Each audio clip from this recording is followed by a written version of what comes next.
con la historia, con Javier García Isaac y Pedro Fernández Barbadillo. Pues estamos en Cita con la Historia, como siempre, cita con todos ustedes y cita con don Pedro Fernández Barbadillo. Y hoy con dos invitados. Por un lado nos va a acompañar José Javier Esparza y por otro lado vamos a hablar con el profesor Darío Fernández Moera. El profesor Darío Fernández Moera es doctor por la Universidad de Harvard en Estados Unidos y autor del libro El mito del paraíso andalusí de la editorial Almuzara. Como el profesor se encuentra en Illinois, si a todos ustedes les parece, le vamos a soltar todas las preguntas juntas para que él vaya contestando una detrás de otra y no tengamos problemas con la comunicación. Insisto, el profesor Darío Fernández Moera, doctor por la Universidad de Harvard y ahora mismo en Illinois. Doctor, las preguntas que nos gustaría que nos contestase son las siguientes. Miren, la primera, en la Universidad Española ha desaparecido la expresión Reconquista para definir la época de la historia de España entre el siglo VIII y el siglo XV. ¿Usted cree que es correcto usar el concepto Reconquista? Esta sería la primera de las preguntas. Si es correcto utilizar el concepto de Reconquista. Otra de las preguntas hace relación a otra versión académica no tan extendida como la anterior, es la que sostiene que la conquista de España goda fue pacífica y mediante pactos. ¿Podríamos decir que estamos ante la primera invasión sin violencia de la historia? También, profesor, una tercera pregunta hace referencia a que usted dedica un capítulo en su libro, del que hemos hablado, a hablar de la civilización hispano-goda. ¿Nos puede decir qué aportan los godos a España, profesor? Nos queda en la cuarta y la quinta, cuarta, 5 y 6, sí, hasta 6 preguntas que tengo aquí anotadas. La cuarta explica, la pregunta que le hacemos es que usted explica en la introducción de su libro que hay una finalidad política y otra finalidad económica en presentar al andaluz como un lugar de tolerancia, de desarrollo científico y casi como la primera sociedad multicultural que hubo en Europa. Pero, ¿cómo era la vida de los cristianos y judíos bajo los Omeya, las Taifas, los almorávides y los almohades? ¿Podían los cristianos judíos practicar sus religiones en paz? ¿Tenían igualdad de derechos con los musulmanes? La quinta pregunta es la que nos gustaría también nos aclarara y nos pudiera decir algo sobre las mujeres cristianas o musulmanas y sobre todo cuál era el papel de estas mujeres cristianas o musulmanas en Al-Ándalus. Y por último, para terminar, profesor, para acabar, la UNESCO acaba de declarar los restos de Medina Azahara como patrimonio de la humanidad. ¿Cómo desapareció esta ciudad tan maravillosa? ¿No serían los castellanos? ¿Quiénes fueron los que destruyen la ciudad ahora declarada patrimonio por la UNESCO de Medina Azahara? Buenas tardes, Javier y Pedro. Muchas gracias por contar conmigo para su programa. Respecto a la primera pregunta sobre si el uso del concepto de reconquista es válido o no, miren, el rechazo del concepto de reconquista está ideológicamente motivado, aunque se enmascara con objeciones de todo tipo, entre ellas cuestionar cuán temprano se utiliza el término reconquista por parte de los cristianos. Pero es más bien obvio que si aceptamos que hubo una conquista musulmana de un reino cristiano, al que los musulmanes convirtieron en un reino islámico, y luego hubo una conquista cristiana de ese antiguo territorio cristiano ahora islamizado, esta conquista cristiana, lógicamente, es una reconquista. Es una reconquista de un territorio cristiano que había sido conquistado e islamizado. El análisis más detallado del concepto de reconquista es el del historiador Francisco García Fitz, quien examina los varios aspectos de la cuestión y concluye que el término reconquista es perfectamente adecuado para referirse a esa empresa extraordinaria. Una empresa religiosa, militar, política, que llevó paulatinamente a recuperar para la cristiandad ese territorio conquistado por el Islam, que antes había sido cristiano. Esta empresa extraordinaria fue la Reconquista, y es extraordinaria, entre otras cosas, porque es el único ejemplo histórico, durante los siglos de las conquistas del llamado Islam clásico, es el único ejemplo de un territorio que, una vez conquistado por el Islam, haya dejado de ser dominado por el Islam y haya vuelto a su religión, sus leyes y su cultura anteriores. Esto es un caso único en la historia. Recordemos que los griegos lo lograron también luego de 4 siglos contra los musulmanes turcos, pero no lo hicieron durante el período de las conquistas clásicas del Islam bajo el liderazgo árabe. El arabista Felipe Maillo Salgado nos recuerda las palabras del gran historiador norteamericano Stanley Payne. Stanley Payne señala que esta empresa extraordinaria, la Reconquista, que de manera única logró recuperar un territorio una vez dominado por el Islam, bastaría para poner a los habitantes de Hispania, a los españoles, de manera inolvidable en los libros de historia, aun si no hubieran hecho ninguna otra cosa de importancia. Con respecto a su segunda pregunta acerca de que la conquista se llevó a cabo mayormente por medio de pactos pacíficos. Miren, esto tiene mucho también de motivación ideológica, pues si aceptamos una conquista más bien pacífica, podemos minimizar la idea de una conquista islámica y por lo tanto minimizar el concepto de una reconquista cristiana. Pero esto de los pactos pacíficos es una media verdad. Claro que luego de la gran derrota sufrida por el reino visigodo en Guadalete, hubo pactos entre nobles visigodos y jerarcas de la Iglesia que consideraron preferible pactar con el vencedor en vez de resistir y enfrentarse a las consecuencias. Las consecuencias de resistir, como sabemos por las crónicas cristianas, así como musulmanas, y como sabemos por la ley islámica, la Sharia, eran ser pasados por la espada, los hombres, y ser esclavizadas las mujeres y los niños, y ser destruidas y quemadas las ciudades.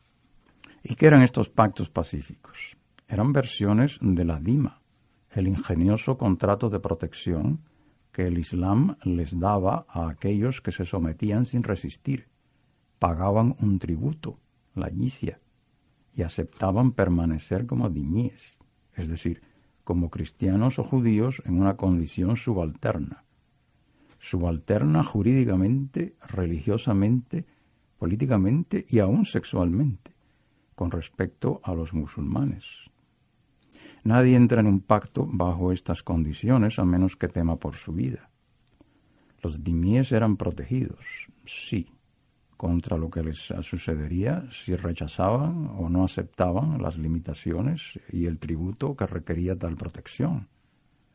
La Dima era un sistema jurídico genial de humillación, control y extorsión de los sometidos al Islam medieval.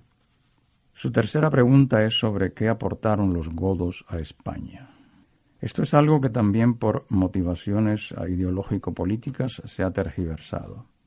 Bajo Franco se idealizó el pasado visigodo, ahora se le denigra.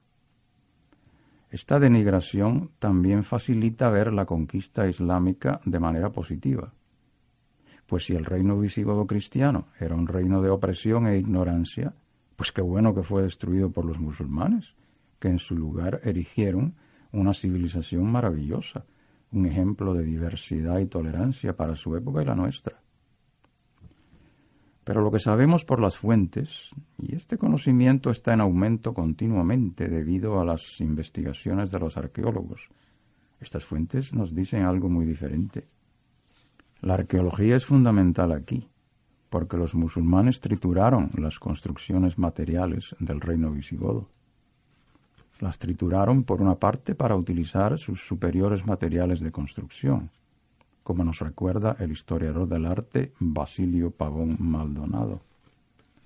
Y las trituraron por otra parte para eliminar cualquier edificio que pudiera competir en grandeza con las construcciones del Islam u ofenderlo, como nos indican los textos islámicos.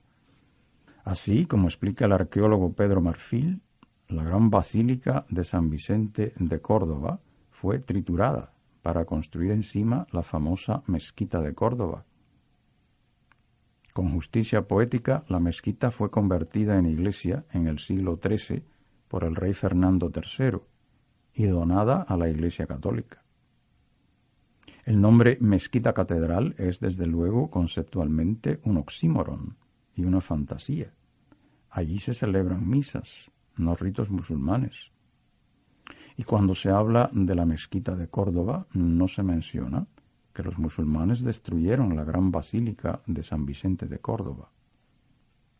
Las crónicas musulmanas nos hablan también de grandes palacios que los gobernantes omeyas utilizaron para vivir, pero todo eso ha desaparecido. Pero la arqueología puede recobrar algo. Hubo incluso una gran ciudad fundada por los visigodos, Recópolis, planeada imitando a Constantinopla, que era la ciudad más extraordinaria de la temprana Edad Media. Y esto hay que repetirlo. La ciudad más extraordinaria de la temprana Edad Media no era Damasco, o Bagdad, o Córdoba, o Roma, sino Constantinopla, la capital del imperio cristiano romano-griego, el mal llamado bizantino o imperio romano de Oriente. La arqueología confirma la existencia en el reino visigodo de calles pavimentadas, de acueductos, de baños públicos y privados, de centros de arte, de acuñación de monedas, etcétera, etcétera. Sabemos desde luego de grandes eruditos como el obispo Isidoro de Sevilla, quien era el autor más citado de la Alta Edad Media, compilador de la cultura clásica. Sabemos de Teodulfo, experto en la poesía de Ovidio y Virgilio, quien llegó a ser obispo de Orleans y uno de los pilares del Renacimiento carolingio. Sabemos de expertos en música, de historiadores como el obispo Julián de Toledo, quien por cierto venía de una familia judía, considerada con versos sinceros, y quien por ello fue elevado por la Iglesia Católica a primado de todo el reino visigodo, de familia conversa. El mismo código jurídico del reino visigodo está mucho más cerca de nuestros conceptos jurídicos de hoy día que la ley islámica o judía de la Edad Media. Este código visigodo declara de manera explícita que el poder del gobierno es limitado y debe limitarse, en un apartado extraordinario sobre la libertad política que anticipa la muy posterior Magna Carta inglesa. Este derecho visigodo era mayormente basado en el derecho romano, con algunas costumbres germánicas, e impregnado por el cristianismo. El sistema educacional del reino visigodo mantuvo el sistema educacional del Imperio romano. Los especialistas nos informan que los clérigos en el reino visigodo utilizaban los textos clásicos en su enseñanza mucho más que en otras partes del antiguo Imperio romano latino. Y eruditos franceses como Jacques Fontaine y Christine Pellistrandi han demostrado lo fundamental que fue el reino visigodo para la cultura medieval europea, y no solo española. Y las reinas visigodas jugaron un papel político inconcebible para una mujer bajo el Islam o el judaísmo medievales. Su cuarta pregunta es sobre cómo era la vida de los cristianos y judíos bajo las dinastías islámicas. Pues, como han señalado investigadores como Felipe Maillo Salgado y Serafín Fanjul, en esta sociedad multicultural había jerarquías de todo tipo. Los musulmanes ocupaban la parte superior, las masas de dimíes judíos y de dimíes cristianos, los mal llamados mozárabes, porque los musulmanes no se referían a ellos con ese término, sino como dimíes, ocupaban una posición subalterna en todos los aspectos, social, religioso, político y aun sexual. Déjeme darle un ejemplo que un experto en la ley islámica como Felipe Maillo Salgado señala en particular. Mire, Si un dhimmi mataba a un musulmán, aún en defensa propia, debía ser matado. Pero si un musulmán mataba a un dhimmi, aún de manera intencional, no sufría la pena de muerte. Permítame darle otro ejemplo significativo. Un hombre musulmán podía casarse con una mujer cristiana y tener hijos con ella, y los hijos debían criarse como musulmanes. Por el contrario, un dhimmi cristiano no podía ni aún hablarle a una mujer musulmana. De la misma manera, un hombre musulmán podía comprarse esclavas sexuales cristianas en el mercado de esclavos y tener hijos con ellas, quienes debían criarse como musulmanes. Pero un dhimmi no podía tener esclavas o esclavos musulmanes. De modo que los musulmanes podían procrear con las cristianas, libres o esclavas, y los hijos eran musulmanes, pero los dhimíes no podían hacer lo mismo con las musulmanas. Esta inferioridad sexual impactaba la demografía, aun sin que hubiera necesidad de conversiones, que desde luego también ocurrían. Por cierto, esta disparidad sexual no ha sido tomada muy en cuenta por los especialistas cuando hablan de Al-Ándalus y su rápida islamización. Había toda otra serie de leyes que limitaban las actividades religiosas y sociales de los dhimíes, manteniéndolos en una condición subalterna, en la que tenían que pagar protección para no sufrir las consecuencias de no hacerlo. Había otras jerarquías. Bajo los omeyas, los árabes ocupaban la cumbre, seguidos por los bereberes, los esclavos blancos libertos convertidos al Islam, y los habitantes convertidos al Islam, quienes a su vez se dividían en conversos de primera o posterior generación, y por último los esclavos y los dhimíes. Su quinta pregunta es sobre las mujeres. Miren, las mujeres musulmanas libres estaban confinadas a la casa. En la calle solo podían salir veladas y acompañadas por familiares muy próximos u otras mujeres musulmanas. Las mujeres que podían andar por la calle con menos limitaciones eran las esclavas, no las mujeres musulmanas libres. Incluso la muy cacareada poesía erótica de Al-Ándalus se refiere a las esclavas sexuales, no a las musulmanas libres, quienes estaban veladas de pies a cabeza excepto en sus casas. El hombre musulmán podía tener tantas esclavas sexuales como pudiera comprar en el mercado de esclavos o capturar en yihad y mantener. Por cierto, los manuales escolares y aun los escritos académicos se refieren a estas esclavas sexuales con el inofensivo y poco revelador término de concubinas. Un geógrafo musulmán del siglo X nos dice que una de las principales exportaciones del Al-Ándalus omeya eran los esclavos, y que prácticamente todos los eunucos blancos venían de España. Y la arabista Celia del Moral nos recuerda que las esclavas sexuales más codiciadas, y por lo tanto las más caras, eran las rubias y pelirrojas de las tierras cristianas. Había otras prácticas culturales interesantes que examino en detalle en mi libro, pero que no se mencionan en los manuales escolares o aún en las publicaciones académicas, como por ejemplo la lapidación de la esposa infiel y la circuncisión femenina, que se consideraba honorable y noble para la mujer musulmana. En su última pregunta, observan ustedes que la UNESCO acaba de declarar los restos de Medina Sahara como patrimonio de la humanidad y preguntan cómo desapareció este lugar tan maravilloso y si serían los castellanos quienes lo destruyeron.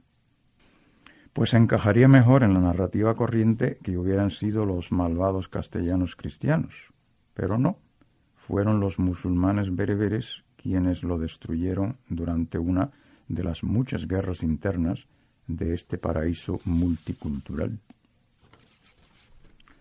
Por cierto, algo que no nos cuentan la UNESCO ni las narraciones españolas de hoy día, es que en la admirada puerta principal de este afamado lugar se colocaban los cuerpos crucificados y las cabezas cortadas de los enemigos de Alá y de los califas omeyas, para asombrar y aterrar a la población de Córdoba y los visitantes.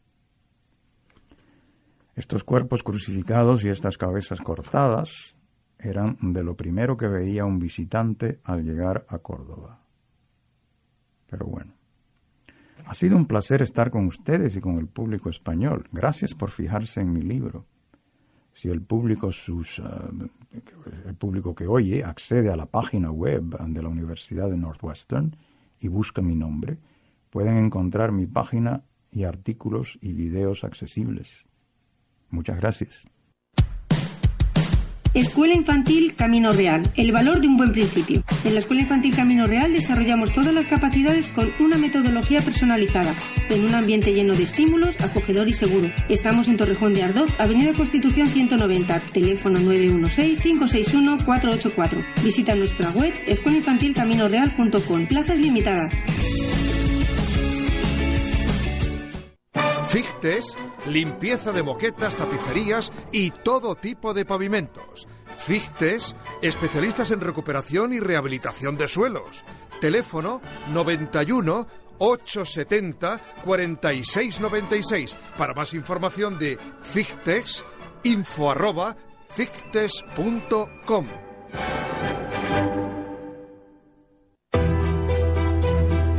Editorial Fajardo el Bravo. Especialistas en historia de España e historia militar. Ediciones en alta calidad. ¿Por qué no nos importan las modas? Visítenos en www.editorialfajardoelbravo.es. Editorial Fajardo el Bravo. Contamos la historia.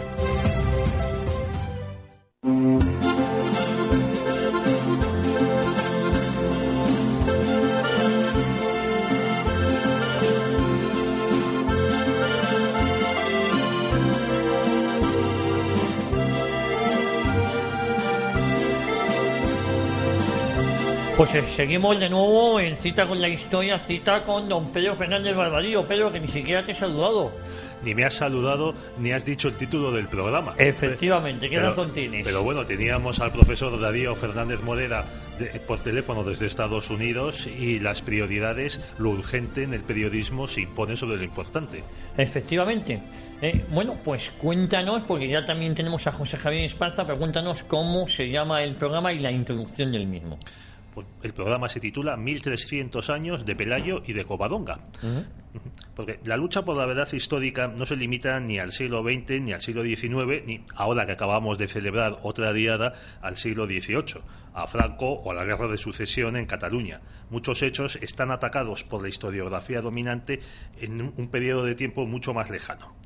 Para la pervivencia de España como nación unida es fundamental desmontar las medidas sobre los visigodos y sobre Al-Ándalus que se enseñan a nuestros hijos en los colegios y en las televisiones. Los visigodos, hay que decirlo, no eran unos bárbaros, sino un pueblo que construyó, junto con los hispanorromanos, la nación histórica española. Los musulmanes no entraron pacíficamente en España, también hay que decirlo, sino a sangre y fuego. Y Al-Ándalus, como nos ha explicado el profesor Fernández Morera, no fue un paraíso de tolerancia, sino un territorio de guerras civiles y de persecuciones. Y ahora, para hablar de Pelayo, de Covadonga y de la Reconquista, palabra también hoy impronunciable, tenemos a nuestro amigo Javier Esparza. Javier, ¿cómo estás? Buenas tardes. Muy buenas tardes a los dos, un placer estar de nuevo. Bueno, el placer es nuestro, ¿eh? Estos micrófonos ya saben que te hacen la ola cada vez que te escuchan, ¿eh?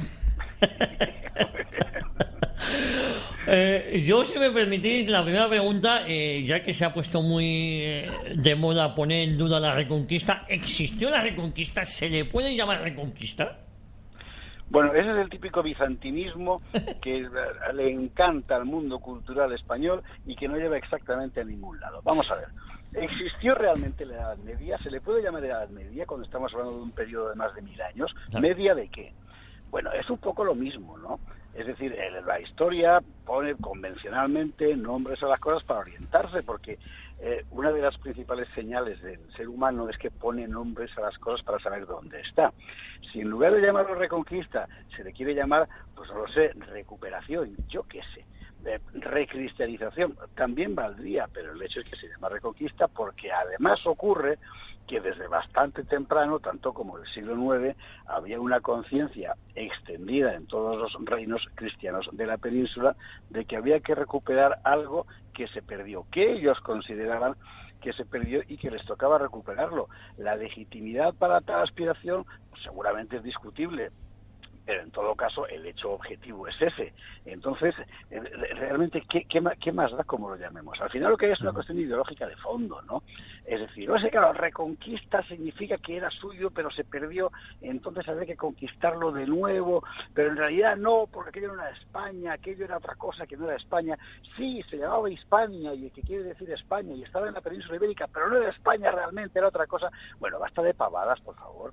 Basta de pavadas, es decir, yo he sufrido una entrevista con un catedrático de historia, catedrático no, por cierto, que no probó, donde me trataba de explicar por todos los medios que no, en realidad la España medieval no se le puede llamar España. Bueno, ¿y entonces qué es? ¿Noruega o qué? Hombre, de verdad, es una cosa para volvérselo. Ya sabemos por qué no aprobó ese catedrático. Bueno, lo mismo que cuentas, Javier, me pasó a mí en una conferencia que dio Stanley Payne a principios de año, la última vez que ha estado en España, en el que hablaba pues, de la historia de España y mencionaba Reconquista. Entonces, en el turno de preguntas, se levantó veloz una señora que dijo que era profesora de universidad y corrigió al profesor Stanley Payne, la verdad, la osadía que atrevida es, diciéndole a él y a todos los que estábamos ahí por qué no se podía usar el término Reconquista, que era una convención académica, porque, claro, lo que quieren hacer pues los reyes astures, lo que quiere hacer Alfonso VI, lo que quiere hacer Jaime I, Fernando III el Santo, no es de restaurar plenamente la monarquía visigoda que existía antes, sino que quieren hacer otra cosa. Y que por eso no se le puede llamar Reconquista. Claro, nos dejó a todos pues un poco sorprendidos y demás. Sobre todo porque en el caso de Alfonso II el Casto es estrictamente falso. Es decir, si algo consignan las crónicas asturianas de Alfonso II el Casto es textualmente que restaura todo el orden gótico en palacio. Es decir, él deliberadamente se identifica, insisto, con mayor o menor legitimidad, pero el hecho es que lo hace, es algo fáctico, es un hecho, ¿verdad?, entroncar con la corte desaparecida de Toledo, cosa por otra parte que es lo más natural del mundo cuando uno está en una situación tan menesterosa como el Reino de Asturias entonces y quiere... Vamos a ver, es muy interesante porque precisamente lo que se plantea entre finales del siglo VIII y principios del IX en la España cristiana es el gran debate entre los señores de la tierra que piensan que es mucho más llevadero entenderse con los musulmanes entregándoles pues los tributos necesarios a cambio de la paz, cosa que ocurría en muchas otras partes, ¿verdad? Y quienes por el contrario piensan que ni tributos ni gaitas, que vamos a sufrir mucho, pero esto es nuestro y tenemos que recuperarlo. Es el gran debate político del momento, sin ninguna duda, y lo ganan, gracias a Dios, deberíamos decir, los partidarios de la resistencia a ultranza. ¿Encima les vamos a quitar ahora el mérito? No, hombre. Hombre, es que si hubiesen ganado los partidarios del entendimiento, pues ahora los cristianos españoles serían como los coptos en Egipto. Bueno, seríamos Turquía, efectivamente, seríamos Turquía, claro. Pues mira, en el libro del profesor Darío Fernández Modera, el mito del paraíso andalusí, cuenta una cosa de la que yo no tenía absolutamente ni idea y que me ha dejado patidifuso sobre los jeribeques y los trampantojos que se inventa la comunidad historiográfica.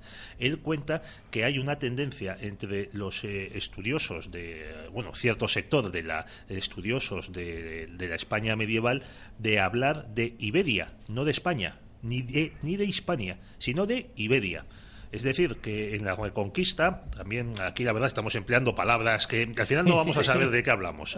O sea que el Cid no era castellano, era íbero, pero él no lo sabía. Bueno, en fin.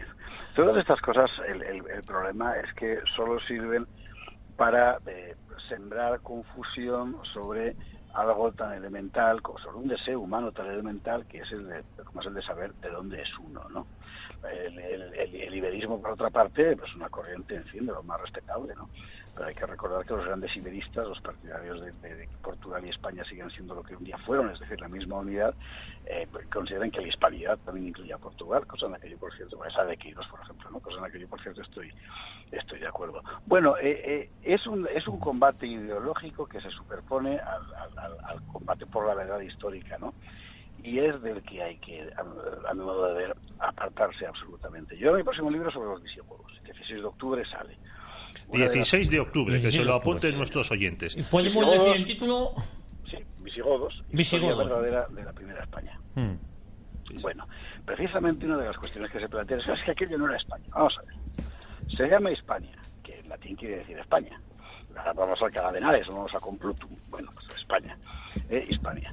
Isidoro de Sevilla le compone una loa evidente. Leovigildo lo convierte en reino singular, ya perdía toda tutela del Imperio Romano. Entonces, ¿cómo que no es España?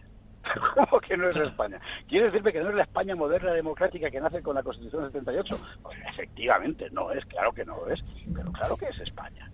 Siempre se ha llamado así. Y es que hay que recordar que España e Italia son los únicos países de Europa que conservan el nombre original que tenían en tiempos del Imperio Romano. Los dos únicos. Pues claro. Es que este debate de negar la existencia de España y de hablar de Iberia, de hablar de expansión de los reinos cristianos al sur y todo lo que queramos, claro, ¿a qué nos conduce? A que se acabe hablando de que España nace en 1812 o que España en la guerra de sucesión no existía. Este tipo de fantasías. Tiene, efectivamente. O sea, es un debate con mucho veneno. Claro. Y tienes un montón de universidades subvencionadas con el dinero de las comunidades autónomas que están neofeudalizando España, dispuestas a sufragar ese tipo de aventuras porque mal que bien terminan haciendo su efecto.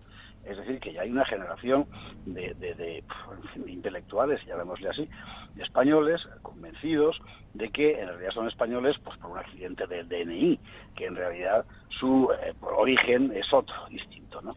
Bueno, al final basta tiempo y dinero para convertir una mentira en verdad, ¿eh? Y que además estos españolitos, que lo son solo por su DNI, gracias a su voluntad se pueden transmutar en otra cosa, en catalanes o en los daneses del sur, y que incluso pueden ser altos y rubios y con los ojos azules y ligar mucho. O en Astures, es decir, el término en Asturias, por ejemplo, el término Astur es un término que desaparece prácticamente de la historiografía muy temprano. Ahora se recupera para poder decir que el reino que nace con Pelayo no era en realidad el reino cristiano de Cangas después de Pravia, después de Oviedo, sino que era el reino Astur. No era el reino Astur, nunca hubo un reino Astur como tal. Entonces, los Astures son un pueblo prerromano que estaba allí, y con todo el respeto del mundo faltaría más. Pero bueno, tiene por objeto cimentar la neofeudalización del país sobre la base de los poderes autonómicos que están consiguiendo su propósito, todo se ha dicho. Acabas de mencionar a Pelayo y aquí te planteo otra de las preguntas básicas de este debate. ¿Existió Pelayo? Vamos a ver, las crónicas cristianas lo dan por hecho y las crónicas musulmanas también, Belay le llaman. Si una crónica de un lado y una crónica del otro coinciden, y además cuyos autores no se conocían evidentemente, coinciden en señalar un hecho, pues lo más lógico es pensar que es verdad.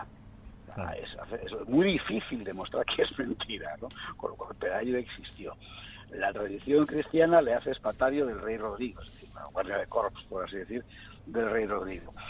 Se puede discutir la veracidad exacta, la exactitud de las tradiciones posteriores que en el mundo cristiano, un siglo después de los hechos, recogen una filiación de Pelayo como hijo de Fabila, etcétera, ¿no? Sí se pueden discutir. El problema de esa discusión es que no puedes oponerle una versión alternativa.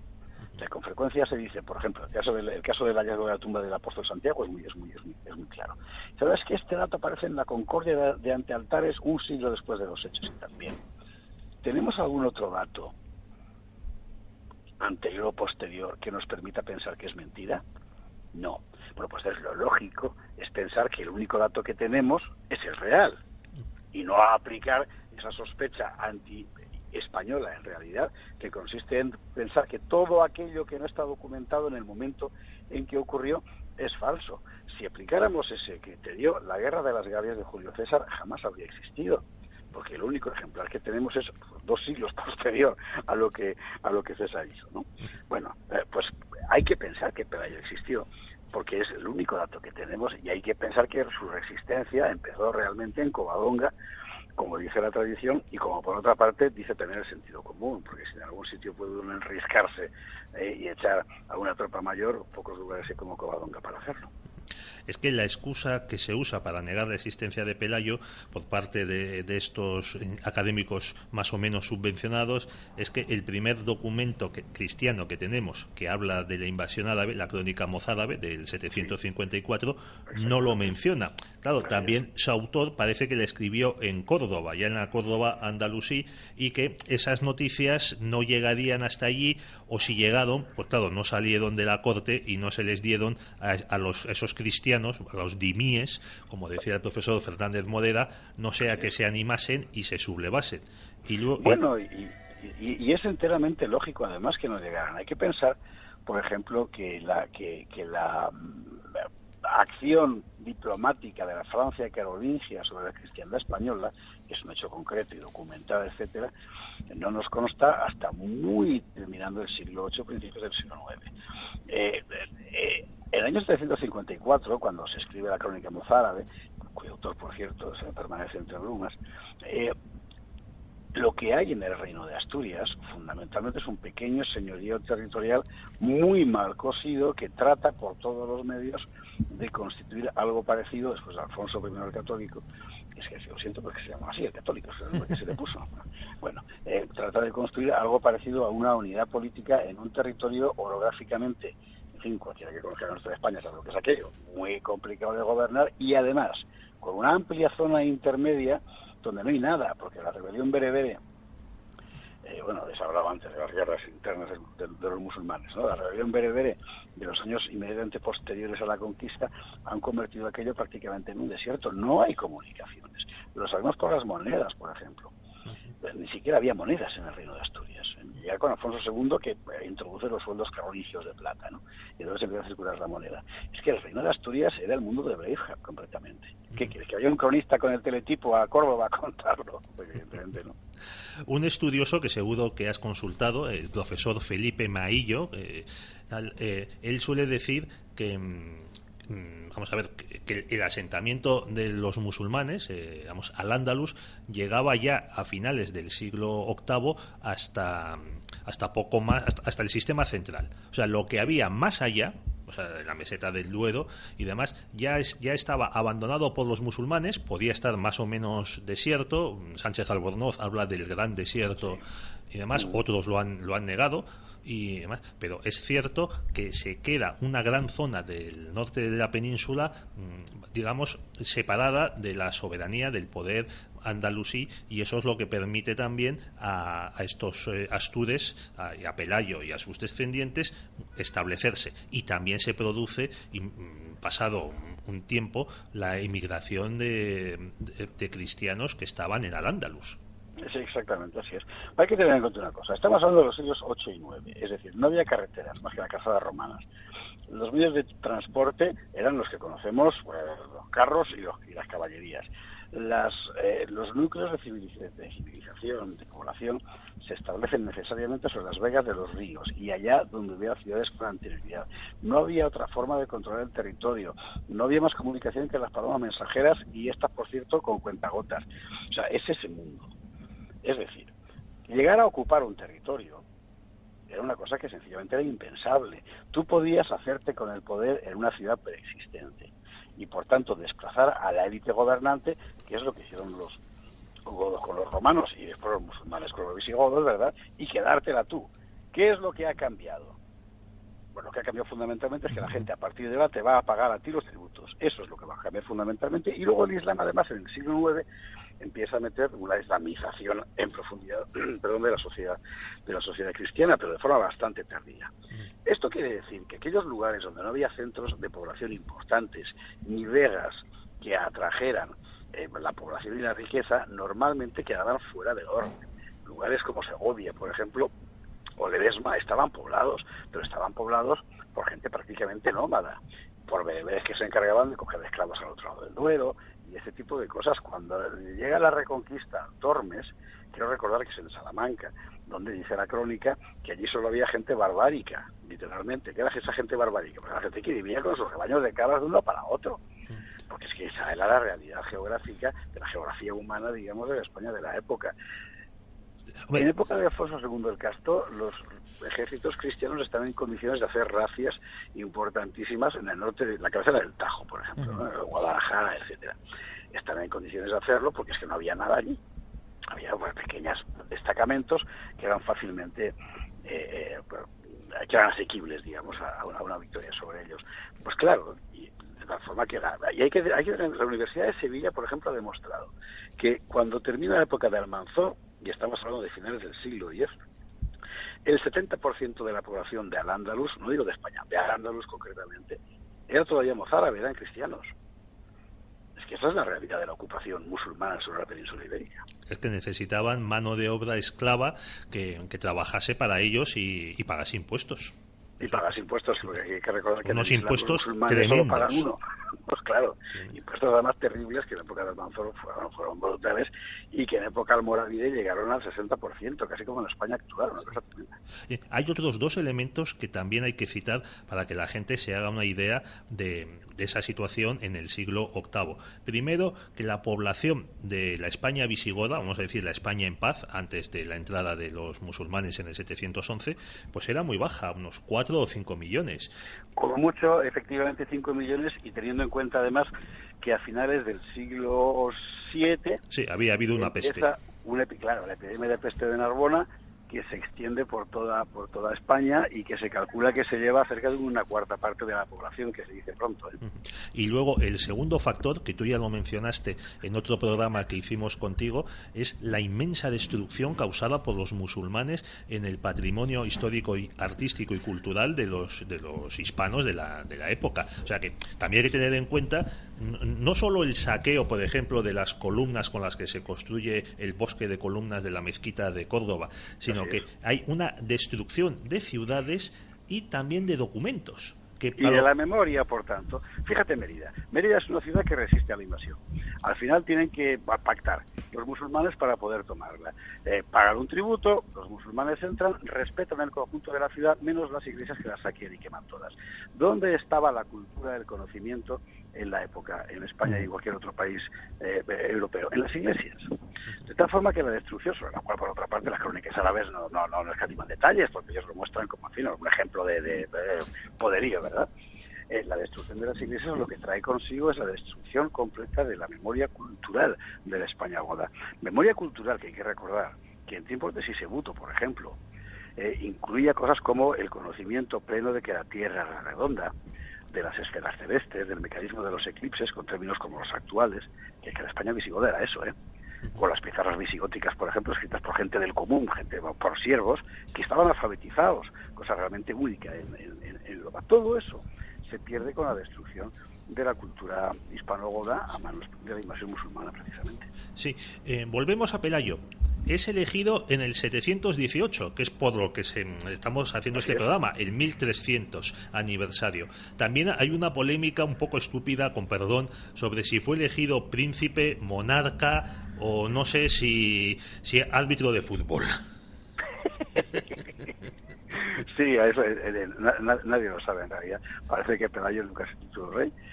Eso es efectivamente así. Sin embargo, consta que transmite a su hijo Fabila, de Fichagoso, la jefatura y cuando muere, pues a su yerno, que es Alfonso I, ¿no?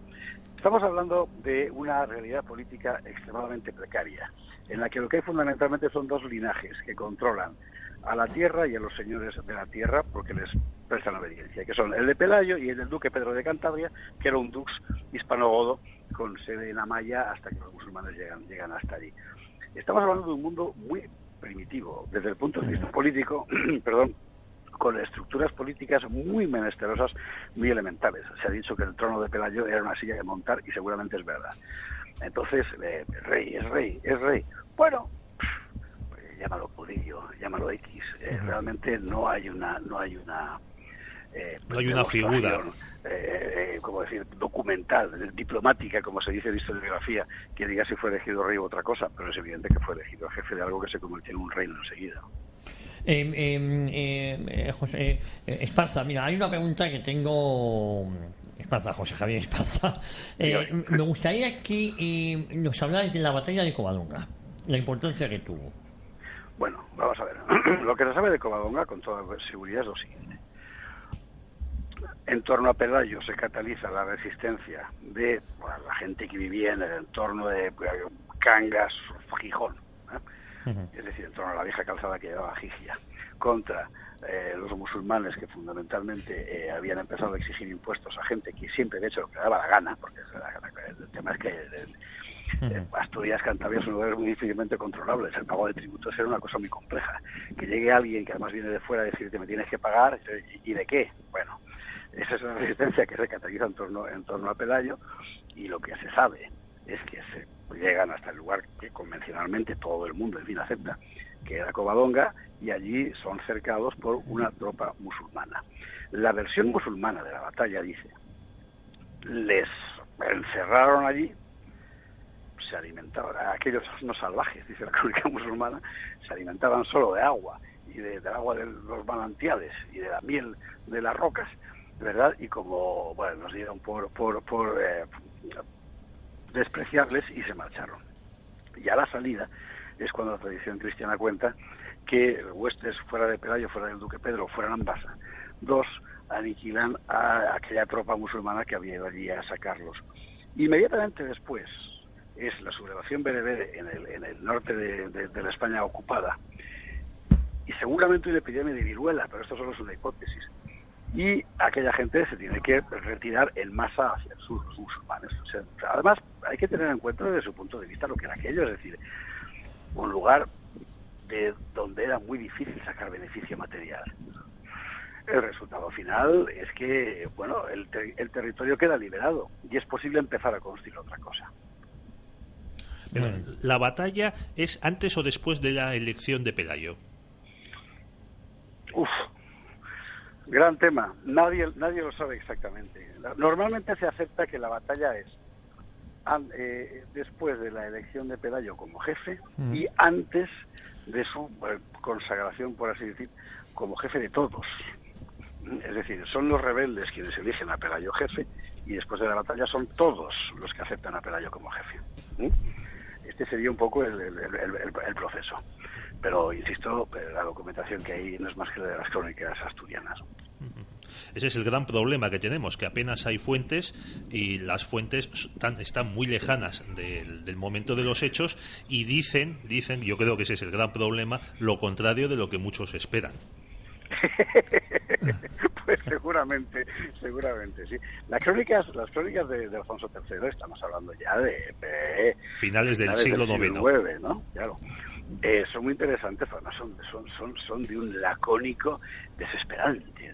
Creo que se van a contar algo importante, te consignan en 2 líneas un hecho decisivo y tú dices, la madre que parió al cronista, porque realmente podía haberse explayado un poquito más y nos había resuelto muchísimos problemas. Pero bueno, el hecho, insisto, lo que decíamos antes, ese dato está. Lo que no está es lo contrario. Por tanto, hay que pensar que realmente ocurrió así. Y luego ocurre otra cosa, además. Con frecuencia las crónicas consignan, o la tradición consigna como hecho algo que realmente ocurrió, pero lo cuenta de otra manera. Por ejemplo, la batalla de Clavijo, año 840 y tantos. En el siglo XIX, XVIII se descubrió que nunca había existido tal batalla porque ninguna otra fuente lo cuenta, y el único dato que tenemos es de 200 años después. ¿Qué ocurre? Que hoy la arqueología ha demostrado que efectivamente hubo batalla en Clavijo. No una sola batalla en aquella época, sino 30 años después, una guerra permanente que duró más de 15 años en torno al mismo lugar. Es decir, la tradición ha recogido de una manera algo que realmente ocurrió, aunque no ocurrió exactamente así. Bueno, es que las crónicas también hay que saber interpretarlas, como cuando se habla de que en Covadonga Pelayo y sus astures y cristianos vencen a un ejército musulmán de más de 100.000 personas. Bueno, claro, efectivamente, quien ya está en Covadonga, que intente meter allí, ya no a 100.000, a 10.000. Bueno, claro, las crónicas musulmanas, por cierto, es un poco lo mismo, ¿eh? Es decir, ofrecen unas cifras de contingentes que, bueno, tendrían que haber vaciado por completo el Sahel para poder llenar aquello con aquella gente que decían, ¿no? Bueno, es el lenguaje de las crónicas, que es un lenguaje particular y que efectivamente, como bien dices, hay que saber interpretar y poner en su contexto, lo cual no quiere decir que sea mentira. No, lo que se buscaba era adornar unos hechos que se consideraban geminales para la sociedad de ese momento. Exactamente. O sea, si Pelayo es el que funda la nueva monarquía, claro, su victoria tiene que ser inmensa, descomunal, inapelable. Eso es. Y por eso los enemigos tienen que ser no miles, tienen que ser docenas de miles e incluso casi 200.000. Y por la misma razón las fuentes musulmanas minimizan la derrota. Y de hecho la convierten en, bueno, nos marchamos de allí porque allí aquella gente no tiene ninguna importancia, ¿no? En fin, felizmente la tuvo, y por eso estamos tú y yo hablando ahí el idioma que hablamos. Sí. En cambio, las crónicas árabes que describen la conquista de España por los musulmanes, pues claro, pintan un ejército visigodo inmenso también, al que se vence muy fácilmente, también por la colaboración de los godos y demás, pero un ejército que probablemente no tuvo jamás Rodrigo. Y luego se añade unas cantidades de botín, de oro, de tesoros, que seguramente no tuvieron los godos. Esto ya es un poco más para discutir, porque el hecho es que el tesoro de la corona visigoda en Toledo era enorme. O sea, venía desde el saqueo de Roma de Alarico. Y eso es lo que cogen los musulmanes en Toledo. Y lo destrozan todo, por cierto. En fin. Oye, y hay una pregunta también, ¿qué es el porqué? El porqué determinados historiadores contemporáneos niegan la existencia de la Reconquista, ¿no? A la que antes hemos aludido. ¿Cuál es el motivo último, no? Porque claro, eso es más difícil de evaluar, ¿no? En la mayor parte de los casos es un motivo estrictamente ideológico que tiene que ver con la identificación por parte de cierta izquierda, con la identificación de lo español con todo aquello que ideológicamente ellos detestan, es decir, corona, religión, etcétera. A partir de ese momento el eslogan, el lema, el objetivo es destruir cualquier cosa que pueda efectivamente dar fe de la existencia de esa España bimilenaria, ¿verdad?, para sustituirla por otra cuestión y tratar de crearse una España a su imagen y semejanza, la imagen y semejanza de estos historiadores. Y es muy lamentable porque la historia de España está llena de episodios que a la izquierda, que a un historiador de izquierdas le podrían inspirar. El primer siervo libre, campesino libre que hay en Europa, son los españoles. Son precisamente los que empiezan la Reconquista tomando tierras más allá de los montes cantábricos. Los primeros concejos, ayuntamientos de hombres libres es en España, 824, el pueblo de Brañosera. Las primeras cortes donde la gente del común tiene voz junto a los nobles es en España, las Cortes de León, y así sucesivamente. Que todo esto, que podría ser perfectamente definido por una izquierda racional, como mira lo que ha sido España, que efectivamente lo ha sido, ellos lo ignoran y prefieren quedarse simplemente con la destrucción del otro. Mencionabas el interés de cierta izquierda en negar la base de España, porque, claro, la tradición, la religión, la nación, claro, va contra su forma de ser.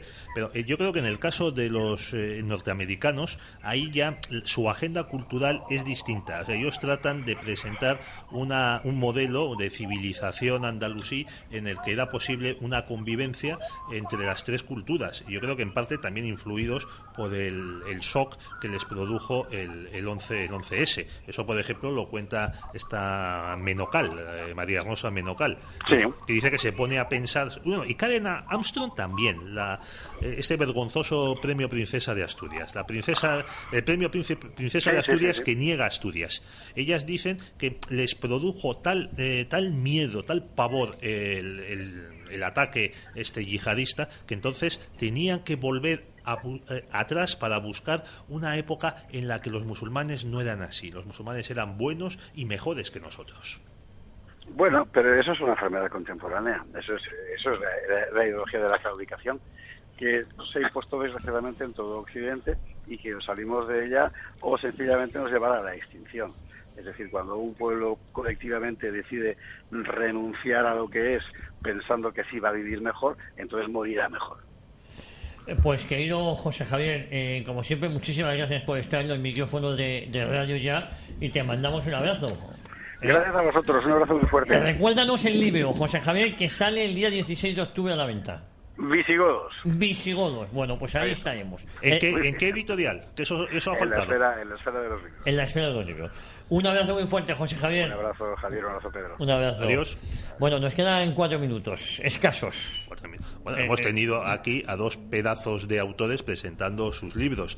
Yo os recomiendo, ya que lo has hecho tú con el de Javier Esparza, yo vuelvo a recomendar el libro del profesor Darío Fernández Morera, el del mito del paraíso andalusí, en el que es un libro de 300 y pico páginas, a ver que lo tengo aquí, 330 páginas y tiene, 330 páginas de texto, pero 130 páginas de notas. Un libro muy, muy erudito y que desmonta todos los mitos que están circulando por ahí, todas las trolas que circulan, sobre todo en la Universidad Norteamericana.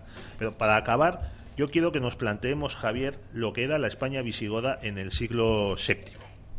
Había un territorio, había una corona. El territorio era toda la península ibérica, más Baleares, más Ceuta, la Hispania tingitana y la narbonense, que era el sur de Francia, la costa mediterránea.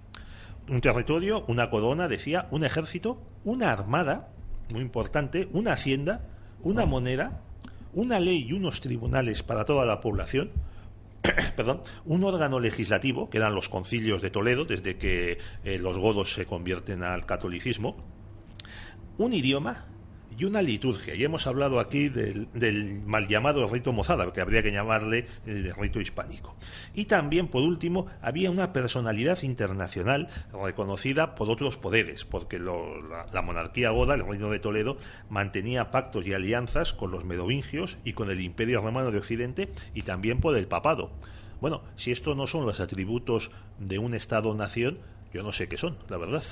Pues, como yo le he preguntado a José Javier, ¿cuál es el motivo por el que determinados historiadores van contra la propia España y dando pábulo a todo esto y no reconociendo a España como nación, como tú has dicho ya desde los visigodos? Bueno, ¿no? Una nación distinta de la que es actualmente la nación moderna, pero una nación histórica. Sí, sí. Si esto lo tuviesen los separatistas catalanes del siglo VII... Hombre, pues mucho menos se han inventado otras cosas. Pues sí. Pues mucho menos. Querido Pedro Fernández Barbadillo, un placer como siempre. Lo mismo digo. Y si te parece, volvemos aquí a Radio Yacito con la historia la próxima semana. Así lo espero, gracias. Adiós, amigos.